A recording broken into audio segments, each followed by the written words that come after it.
Ayan. So mga kaparmer, mag-i-spray po tayo ng herbicide. Ang gamit po natin ito ay mower herbicide. Systemic herbicide po ito mga kaparmer.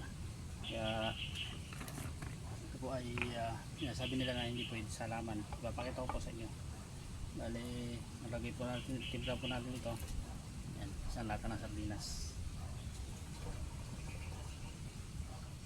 Systemic po ito mga kaparmer. Ingat-ingat na sa pag-spray. At ang gagamitin natin ito, ayan o, para hindi may hangin yung ating herbicide. Sa pag-spray naman po talaga ay may mga paraan mga kaparmer. Kahit na anong paraan man na-spray natin, kung hindi na tayo mag-iingat ay talaga maapektuhan yung ating mga halaman. Ayan. Ayan po. Samahan nyo po ako, ipapakita ko po sa inyo kung ano yung aking pag-spray. Ayan. Ayan, puno na po. Ayan, at ipapakita ko po sa inyo kung paano tayo mag-spray ng mga halaman o ng mga gulay, kahit anong klase ng gulay. Dahil ang spray po natin ngayon ay yung ampalaya. Ito na yung ating dating in-spray ng herbicide. Ayan yung sili. Ayan o, kitang kita naman, ang ganda. Mamaya papadaan ng kulay yan dahil may mga tumutubo na naman. Ayan, at ito yung ampalaya. Ayan, ipapakita ko po sa inyo kung paano natin i-spray nyan para hindi kayo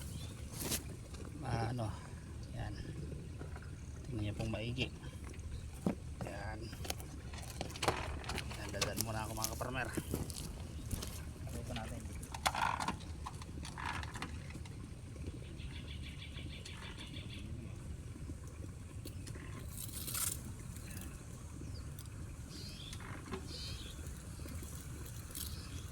yan, ganyan ang ginagawa natin mga kaparmer para hindi sumabog yung hangin. Yan, yan. Okay. Kita nyo naman. Yan. Dalawa lang po ang ginagawa ko mga kaparmer. Papakita ko pa sa inyo dito. Yan, medyo nahihirapan tayo dahil wala tayong taghawak ng camera. Yan. Yan, hirap.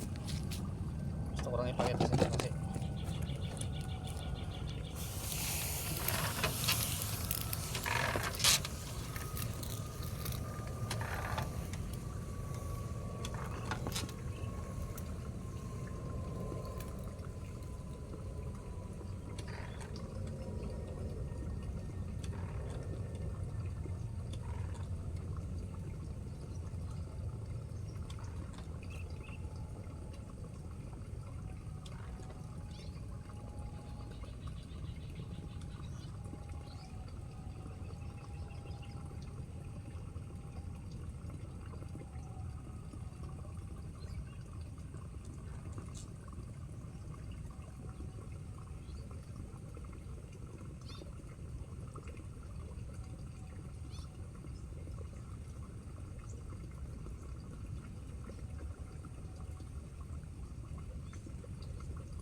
kasi na mga kaparmer kung paano po ang pag-spray ng herbicide gamit itong aking ilalagay ko po sa comment section yung kung saan po mabibili ito tsaka yung mower herbicide para po kahit pa paano makatulong po sa inyo. Gaganda na ng mga palaya natin, yung mga damo na yan, ilang araw lang po yan ay na yan. So ayun, hanggang dito na lamang po mga farmer. Ayun, i-spray ko pa po yun sa baba. At hanggang sa muli, sana po ipatuloy nyo pong subaybayan, suportahan Agrikaimas Vlog. Kung maaari lamang po paki-like, follow at paki-share na rin po ng ating mga video. Hanggang sa muli, maraming salamat po. Ang inyong kaimas na nagsasabing masaya ang buhay pag may mga tanim na gulay. Hanggang sa muli, happy farming po. God bless us all mga kaparmer.